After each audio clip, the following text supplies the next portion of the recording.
அதாவது எந்த ஒரு காரியத்தை செஞ்சாலும் ஒரு தடவைக்கு 4 தடவை யோசனை பண்ணுவோம்.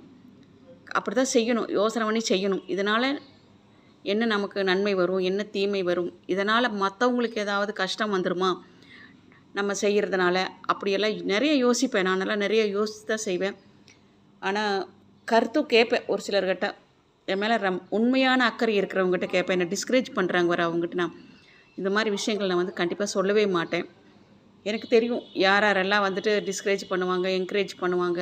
அது எனக்கு நல்லாவே தெரியும். எந்த முடிவு எடுத்தாலும் நம்ம தான் எடுக்கணும். அடுத்தவங்க வந்து நம்மளோட விஷயத்தில் வந்து தலையிடுறத நான் எப்போவுமே விரும்ப மாட்டேன்.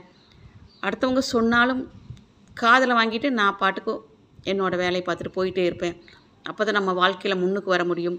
அவங்க என்ன சொல்லுவாங்க, இவங்க என்ன சொல்லுவாங்க, அந்த மாதிரிலாம் நினைக்காதீங்க. உங்களுக்கு நல்லதுன்னு பட்டதை அது